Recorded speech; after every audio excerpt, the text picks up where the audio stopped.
నమస్కారం. నా పేరు డాక్టర్ పురు ధవన్ మరియు ఈ వీడియోలో మనం ఒక ముఖ్యమైన విషయం గురించి మాట్లాడబోతున్నాం. దాని గురించి చాలా తక్కువ డాక్టర్లు మరియు రోగులు దృష్టి ఇస్తారు. అది మీ నిద్ర. మీరు ఎంత గంటలు నిద్రపోతారు, నిద్రపోగలుగుతారు లేదా నిద్రపోలేరు. దీని ప్రత్యక్ష ప్రభావం మీ పార్కిన్సన్ పరిస్థితిపై ఉంటుంది.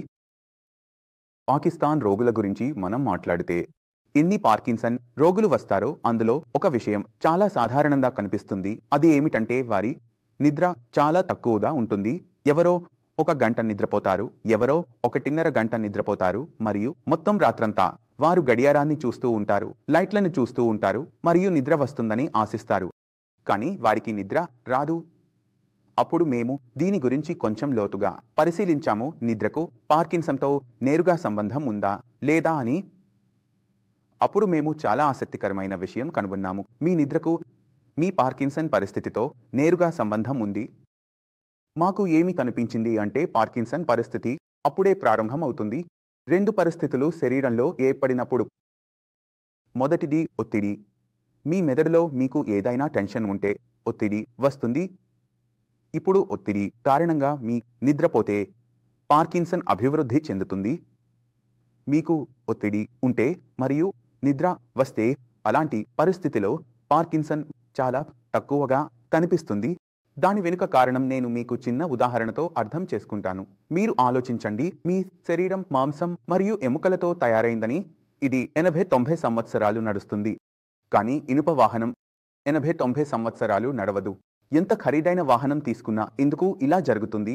అయితే ఇది లోహంతో తయారు చేయబడింది. మీ మాంసం మరియు ఎముకలతో తయారైన శరీరం 70-80 సంవత్సరాలు నడుస్తుంది. ఇది అందుకే సాధ్యమవుతుంది. కారణం మన శరీరంలో జరిగే మరమ్మత్తు పని. మనం నిద్రపోతున్నప్పుడు మన శరీరంలో మరమ్మత్తు పని జరుగుతుంది. మనం ఉదయం లేచి పని చేస్తే చాలా శక్తిని ఉపయోగిస్తున్నాం. ఆ సమయంలో మరమ్మత్తు జరగదు. మనం విశ్రాంతి తీసుకునే సమయంలో ఒక విధంగా మనం ప్రతిరోజు మనల్ని మనం మరమ్మత్తు చేసుకుంటున్నాం. ఇప్పుడు ఆలోచించండి, ఎవరి శరీరంలోనైనా పాడవడం జరుగుతుంటే కానీ మరమ్మత్తు జరగడం లేదు. ఎవరి మెదడులోనైనా నష్టం జరుగుతుంటే, ఎందుకంటే వారు ఎప్పుడూ ఒత్తిడిలో ఉంటారు. రాత్రి వారు సరిగా నిద్రపోలేకపోతే మెదడులో మరమ్మత్తు పని జరగడం లేదు. దీని ఫలితం ఏమిటి? కేవలం మెదడుతోనే దీని ప్రభావం ఉండదు, కానీ మిగతా ముఖ్యమైన అవయవాలపై కూడా ప్రభావం కనిపిస్తుంది. ఎందుకంటే రాత్రి వారికి కూడా విశ్రాంతి లభించలేదు. రాత్రి ఎలాంటి మరమ్మత్తు జరగలేదు. ఎందుకంటే పగలు మన కేటబాలిక్ కార్యకలాపాలు ఎక్కువగా ఉంటాయి, రాత్రి మన అనబాలిక్ కార్యకలాపాలు ఎక్కువగా ఉంటాయి. కాబట్టి మరమ్మత్తు జరుగుతుంది. కాబట్టి నిద్ర పార్కిన్సన్ రోగుల పునరుద్ధరణకు చాలా ముఖ్యమైనది. కాబట్టి మీరు పార్కిన్సన్ రోగి అయితే లేదా ఏదైనా వ్యాధితో బాధపడుతున్నా మరియు మీ నిద్ర తక్కువగా ఉంటే మీరు మొదట నిద్రపైనే పని చేయాలి. ఇప్పుడు నిద్రను పొందడానికి చాలా మార్గాలు ఉన్నాయి. చాలా సార్లు రోగులు నిద్ర మాత్రలు తీసుకోవడం ప్రారంభిస్తారు. ఇప్పుడు మనం తీసుకునే నిద్ర మాత్రలకు తమ సైడ్ ఎఫెక్ట్స్ ఉంటాయి. ఒకటి, మీరు వాటిని తీసుకోవడం ప్రారంభిస్తే అవి అలవాటుగా మారతాయి. రెండవది, మనం రోజు నిద్ర మాత్రలు తీసుకుంటే వాటి సైడ్ ఎఫెక్ట్స్ మన మెదడుపై ప్రభావం చూపుతాయి. కాబట్టి మనం ఏమి చేయాలి? ప్రకృతి సిద్ధమైన విధంగా నిద్రను అభివృద్ధి చేయాలి. అంటే నిద్ర సహజంగా రావాలి. అందుకు మనం ఒక చిన్న పని చేయాలి. అంటే మన మెదడులోని న్యూరోసెల్స్ యొక్క క్రియాశీలతను నెమ్మదించాలి. సరే, శరీరంలో కొన్ని హార్మోన్లు ఉంటాయి. అవి మన శరీరంలో నిద్రను తీసుకువస్తాయి. వాటి ఉత్పత్తిని శరీరంలో పెంచాలి. ఈ 2 విషయాలు చేస్తే రోగిలో మనకు అత్యుత్తమమైన మెరుగుదల కనిపిస్తుంది. నిద్రలో ఇప్పుడు పార్కిన్సన్ రోగులు మనతో చికిత్స పొందుతున్నప్పుడు మనం వారి చికిత్సను ప్రారంభిస్తే మనం ఒక విషయం చాలా సాధారణంగా చూస్తాము. అది ఏమిటంటే మొదటగా వారి నిద్ర నాణ్యతలోనే అత్యుత్తమమైన మెరుగుదల వస్తుంది. నిద్ర లోతుగా మారుతుంది, పొడవుగా ఉంటుంది. వారు 8 నుంచి 8 వరకు గంటలు నిద్రించడం ప్రారంభిస్తారు మరియు వారు లేవగానే పూర్తిగా తాజాగా లేస్తారు. వారి శరీరంలో ఎలాంటి అలసట ఉండదు. అలాంటిదే మనకు కనిపిస్తుంది. ఎవరి వద్ద మనకు నిమ్ యొక్క మెరుగుదల కనిపిస్తుందో ఆ పేషెంట్లలో పార్కిన్సన్ లక్షణాలు కూడా తగ్గుతూ కనిపించడం ప్రారంభమవుతుంది. పార్కిన్సన్ సమస్య చేతిలో కంపనలు, సమతుల్యతను నిర్వహించడంలో ఇబ్బంది, మాట్లాడడంలో ఇబ్బంది వంటి అన్ని సమస్యలు అదే పేషెంట్లలో మెరుగుదల కనిపిస్తాయి. కాబట్టి మీరు పార్కిన్సన్ పేషెంట్ అయితే మరియు మీ చికిత్స జరుగుతుంటే కానీ మీ నిద్రలో మెరుగుదల రాలేదంటే మీకు అప్పగించబడిన డాక్టర్కు ఫోన్ చేసి చెప్పండి, నా నిద్ర మెరుగుపడలేదు. లేదా నా నిద్ర మెరుగుపడింది అని మాట అంత బాగా జరగలేదు. దాన్ని బాగా చేయండి, ఎందుకంటే మీ ఫీడ్‌బ్యాక్ ఆధారంగా మేము పని చేస్తాము. మీరు మాకు ఫీడ్‌బ్యాక్ ఇస్తారు. మీ సమస్య పెరుగుతుందా? తగ్గుతుందా? నిద్రపై ప్రభావం ఉందా? లేదా కడుపు సరిగా ఉందా? లేదా పుస్తకం మీకు బాగా నచ్చిందా? ప్రతి చిన్న విషయంపై పని చేయడానికి ప్రయత్నిస్తాము. మీ ఫీడ్‌బ్యాక్ మీ నిద్రపై చాలా ప్రభావం చూపాలి. నా లేదా నా టీం నుండి ఎవరైనా త్వరగా జరిగితే నిద్ర విషయంలో నేను నా తప్పు చేయలేదు. మీరు మీ డాక్టర్కు సైన్ చేశారు. డాక్టర్కు చెప్పాలి నా నిద్ర 4 గంటలది, నా నిద్ర 5 గంటలది అని. ఈ నిద్ర నాకు అసలు రాదు. నేను రాత్రి గంటన్నర సేపు నిద్రపోతాను. ఇప్పుడు రాత్రి నిద్రపోలేకపోతే దాన్ని మనం పగలు పూడ్చుకోవాలి. ముఖ్యంగా మధ్యాహ్నం భోజనం చేసిన తర్వాత నిద్ర రావడం మొదలవుతుంది. అందువల్ల మనం తరచుగా ఆలోచిస్తాం 8 గంటల నిద్ర మిస్ అయితే ఉదయం పగలు 8 గంటల నిద్ర తీసుకుంటే మన పని అవుతుంది. పగలుని నిద్రతో మనం కొంత ఊడ్చుకోవచ్చు.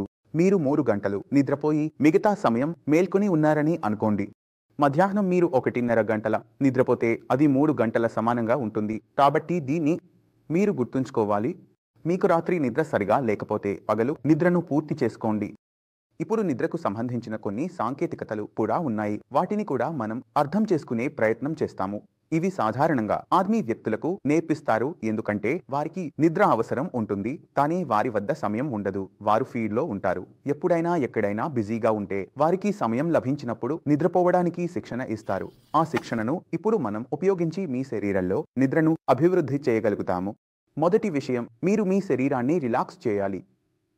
సాధారణంగా మనం చూస్తే మన శరీరం ఎప్పుడూ గట్టిగా ఉంటుంది. మనం రిలాక్స్ చేస్తే మనం అంతగా వదిలేస్తాం. మన శరీరం సడలిపోతుంది. తర్వాత మీరు ఏదైనా చిన్న బట్ట తీసుకోవాలి. మీరు ఒక చద్దర్ తీసుకుని మీ ముఖం మీద ఉంచుకోవాలి. ఎంత తక్కువ లైట్ ఉంటే అంత త్వరగా మీకు నిద్ర వస్తుంది. మీ గదిలో పైభాగంలో ఏదైనా లైట్ బల్బ్ ఉంటే మీరు దాన్ని రాత్రి వెలిగించి నిద్రపోతారు. ఇది ఆలోచిస్తూ మీరు లేవాలి మరియు మీకు గాయపడకూడదు. మీకు భయం వేస్తుంది. ఏ కారణం వల్లైనా మీరు గదిలో లైట్ వెలిగించి నిద్రపోతే మీ నిద్ర ఆటోమేటిక్గా తగ్గిపోతుంది. మీరు మీ గదిలో లైట్ వెలిగించాల్సి వస్తే అది మీ కళ్ళ స్థాయి కంటే దిగువన లేదా మంచం కింద ఉండాలి. మంచం పైభాగంలో ఉండకూడదు మరియు ఎంత ఎక్కువ రోజులు లైట్ తక్కువగా ఉంటే అంత మంచిది. నిద్రను అభివృద్ధి చేయడంలో తెల్లని లైట్ను నివారించండి. ఎంత పసుపు లైట్ ఉంటే అంత మంచిగా ఉంటుంది. రెండవది, మీకు నిద్ర తక్కువగా వస్తే తర్వాత మీరు చేయాల్సిన మరో విషయం తల మసాజ్ మరియు పాద మసాజ్. ఏదైనా నూనె తీసుకోండి. ఉదాహరణకు మీరు నువ్వుల నూనె తీసుకున్నారు. నువ్వుల నూనెతో మీ తల మసాజ్ చేయండి లేదా ఆవ నూనెతో మసాజ్ చేయండి. మీ తలపై మెల్లగా చేతులు నడిపితే చాలా బాగుంటుంది మరియు అంత బాగుంటుంది కాబట్టి శరీరం రిలాక్స్ అవుతుంది మరియు శరీరంలో నిద్ర అభివృద్ధి చెందడం ప్రారంభమవుతుంది. మసాజ్ చేయించుకుంటూ మేము నిద్రపోవడం ప్రారంభిస్తాము. కాబట్టి తల మసాజ్ చాలా ముఖ్యమైనది.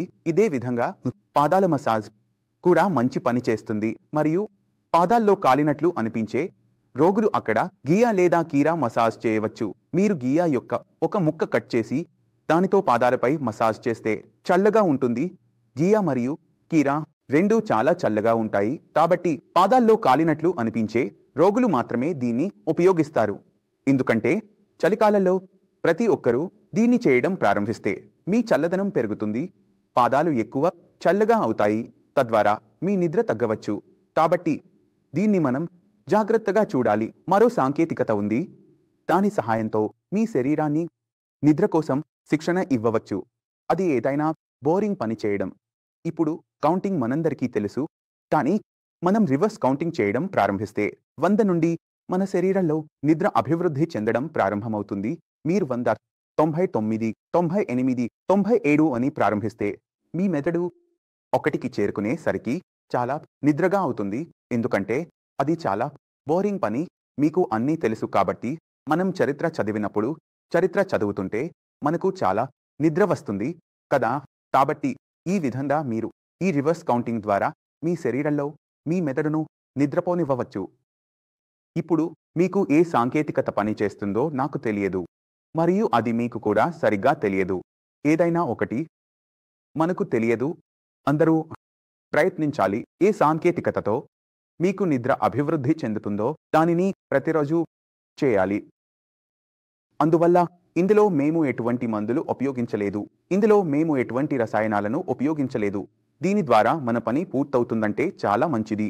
కానీ పూర్తవకపోతే మేము మీకు అందించే డాక్టర్ బృందం మీరు నన్ను వచ్చి కలుస్తారు.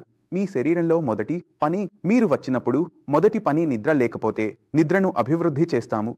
తద్వారా మీ పార్కిన్సన్ లక్షణాలు తగ్గడం ప్రారంభమవుతాయి. ఇప్పుడు ఈ వీడియో ద్వారా మీరు చాలా విషయాలు అర్థం చేసుకున్నారని నేను ఆశిస్తున్నాను. నిద్ర పార్కిన్సన్ రోగులకు ఎంత అవసరమో, దాన్ని శరీరంలో ఎలా అభివృద్ధి చేయవచ్చో, ఏ పరిరక్షణ పద్ధతులు మనకు సహాయపడవచ్చో. దీని తర్వాత మిగిలే పద్ధతి మందుల పద్ధతే ఉంటుంది. అందులో మేము మొదట ఆయుర్వేద మందులు ప్రారంభిస్తాము. నిద్ర ఇంకా రాకపోతే అప్పుడు మేము ఆలోచిస్తాము, అవును సరే మేము సైడ్ ఎఫెక్ట్స్ తీసుకోవాలి. మీరు ప్రారంభించండి, ఒక్కొక్కటిగా ప్రారంభించండి. మీకు సౌకర్యంగా ఉన్న చోట, మీ శరీరం స్పందించడం ప్రారంభించిన చోట. అదే పద్ధతిలో మీరు ముందుకు సాగండి. ఇప్పుడు నేను మీతో వీడ్కోలు తీసుకోవాలనుకుంటున్నాను. తదుపరి వీడియోలో కలుద్దాం. అప్పటి వరకు నమస్కారం.